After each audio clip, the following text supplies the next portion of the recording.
Ya ha pasado más de medio año desde que el ultraliberal Javier Milei asumió la presidencia de Argentina con la promesa de desregular la economía y reducir el peso del Estado. ¡Y viva la libertad, carajo! El balance de estos primeros meses de gestión arroja resultados ambivalentes.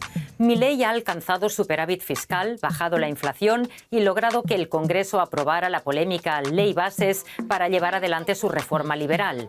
En contrapartida, el consumo se ha desplomado por la pérdida de poder adquisitivo y la actividad económica se ha contraído en medio de un estallido de la pobreza que llegó a trepar al 57%. ¡Viva la patria!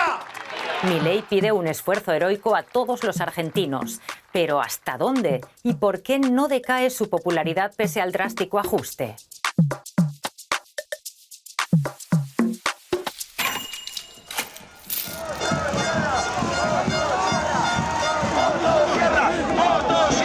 Javier Milei, motosierra en mano, logró el déficit cero y en el primer semestre del año acumuló un superávit financiero de 0,4% del Producto Interno Bruto. Pero no fue por un aumento de la recaudación, sino por un recorte histórico del gasto, que ha implicado la paralización de obra pública, decenas de miles de despidos, congelamiento de los fondos para educación y salud y reducción de las jubilaciones y las ayudas sociales. ¿Es sostenible en el tiempo mantener ese nivel de ajuste financiero? No le pagaron a los docentes universitarios. En realidad, en lugar de pagarles el 30, les pagaron el 1 de julio. Y patearon el vencimiento 2 días y pasaron de mes. Algo parecido hicieron con la energía y algo parecido hicieron con algunos planes sociales. El problema es que eso lo pueden hacer un mes. El mes que viene no lo pueden hacer más. Con lo cual, es bastante difícil imaginar la sostenibilidad del superávit. Pese al fuerte ajuste del gasto, Milei mantiene niveles de aprobación en torno al 50%.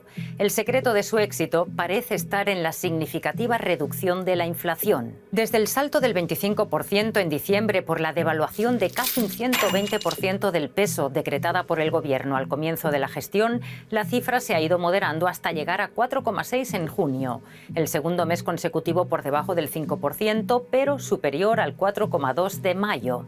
¿Qué significa este repunte? La leve aceleración fue producto de un ajuste de precios de tarifas, con lo cual yo no te diría que fue un traspié del gobierno, era algo esperado y algo que era previsible, con lo cual por ahora sigue la desinflación. El tema es que bueno, todavía te queda un ajuste de precios relativos de tarifas, y yo creo que también en algún sentido quizás de tipo de cambio, que bueno, quizás no te van a permitir seguir desinflando de manera mucho más acelerada el nivel de inflación que tiene Argentina. O sea, no vamos a converger este año al 4%, 5, 6, 7, 8% que tiene la región. Lamentablemente vamos a seguir con un régimen probablemente de un 4% en los próximos 3 meses y si marcha todo muy bien podemos llegar al 3% hacia fin de año, mensual. Pero a pesar del éxito en la desaceleración de la inflación, en las últimas semanas las cotizaciones de los tipos de cambio paralelos se dispararon, llevando las brechas con el tipo de cambio oficial a valores de entre 50 y 60%. Si bien están por debajo del 200% heredado del gobierno anterior, son las cifras más altas de la gestión de Milei. Obsesionado por terminar con la inflación, el gobierno cerró todas las llaves de emisión de pesos para evitar su depreciación y el crecimiento de las brechas. Pero lo hace a costa de sacrificar buena parte de la compra de reservas, lo que elevó el riesgo país, es decir, la dificultad de acceder a crédito en el mercado. Y el Banco Central necesita dólares, ya que las reservas netas aún son negativas. Sin ellos no puede liberar el llamado cepo cambiario, las restricciones a la compra de divisas. El tema es que bueno, deberías seguir comprando reservas o conseguir dólares para poder levantar el cepo. Ese es el gran desafío. El gobierno creo que está apostando a un blanqueo que fue dictaminado hace poco, a un régimen nuevo de incentivo a las grandes inversiones que se puso en marcha y también eventualmente, si es que gana Trump, poder conseguir un préstamo mayor por parte del fondo para poder sacar el cepo. O sea, el gobierno manejó bien lo monetario, redujo la cantidad de pesos que hay, está empezando a salir el balance del Banco Central, redujo la cantidad de moneda que hay en la economía, pero le falta levantar el activo del Banco Central, o sea, los dólares que tiene. El gobierno parece, pues, estar llevando a cabo una política monetaria correcta para sanear la maltrecha economía argentina, pero a un alto costo social. La fuerte recesión económica ha traído consigo pérdida de empleo y aumento de la pobreza y la desigualdad. Según el Observatorio de la Deuda Social de la Universidad Católica Argentina, que mide indicadores socioeconómicos, la pobreza subió 11 puntos desde finales de 2023, cuando asumió Milei, un salto sin precedentes en 2 décadas. En 2002, el peor momento llegó al 57,5%. En el primer trimestre del año, la pobreza trepó al 55,5% y la indigencia al 17,5%. Eso implica que unos 25 millones de argentinos son pobres y de ellos 8 millones indigentes. Otro dato preocupante es que la brecha entre ricos y pobres se está ampliando. El 20% de la población con mayores ingresos concentra el 52% del volumen de ingresos de los hogares. En contraste, el 20% con bajos ingresos, solo el 4,5%. El nivel de desigualdad tocó máximos en 16 años como consecuencia del aumento del desempleo y el impacto de la inflación. ¿Quiénes pagan el ajuste económico? Los que más pagaron la motosierra, como suele decir el gobierno, el recorte fiscal, son los jubilados en primer lugar. En segundo lugar, los empleados del sector público. En tercer lugar, el sector de la obra pública, que ahí hay muchos trabajadores y trabajadoras de la construcción. Y en cuarto lugar, diría las transferencias a las provincias. Dentro de las transferencias a las provincias hay de todo. Por ejemplo, hay salarios docentes con un programa que se llama FONID, que lo recortaron. Hay cuestiones de salud y demás. Agregaría un quinto, que es el recorte de los subsidios de energía, que lo paga prácticamente el conjunto de la población. La comparación del salario mínimo en Argentina también refleja un retroceso histórico. Actualmente es el más bajo en 30 años. Según la Central de Trabajadores Argentinos, el poder adquisitivo cayó 32% desde noviembre pasado, y esto ha llevado a un derrumbe del consumo. El tradicional asado se ha vuelto un lujo inalcanzable. El consumo de carne vacuna se ha desplomado a su peor nivel en 30 años. Según la Cámara de la Industria y Comercio de Carnes, se contrajo un 18,5% en el último año, pasando de 52,4 kilos en marzo de 2023 a 42,6 este marzo, y muy por debajo del promedio histórico de casi 73 kilos. Por el ajuste y la fuerte caída del consumo, la actividad económica cayó un 5,1% interanual en el primer trimestre del gobierno de Milei. La recesión en Argentina se está llevando por delante a la pequeña y mediana empresa, que genera el 70% del empleo formal. Los sectores más golpeados son la industria manufacturera y la construcción, castigada por la decisión del gobierno de paralizar las obras públicas. Esa es la gran preocupación que tenemos hoy, porque muchas pequeñas empresas se han pasado a la informalidad, no han cerrado todavía, pero en su gran porcentaje de facturación han pasado a la informalidad, y eso hace que también sumemos un problema más para aquellas pequeñas y medianas empresas que todavía estamos dentro de la formalidad comercial. Hoy en la Argentina hay casi un 45% de la microeconomía argentina dentro de la informalidad comercial. La caída de la actividad impacta en el nivel de empleo. La tasa de desocupación creció 2 puntos en los 3 primeros meses del año.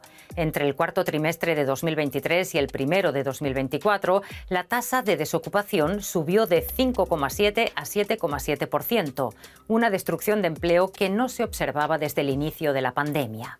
A todo esto, la Ley Bases de Javier Milei, que fue aprobada en junio por el Senado en medio de protestas obreras en el exterior, contempla una reforma laboral que incrementa la flexibilidad con el objetivo de fomentar el empleo formal en el sector privado.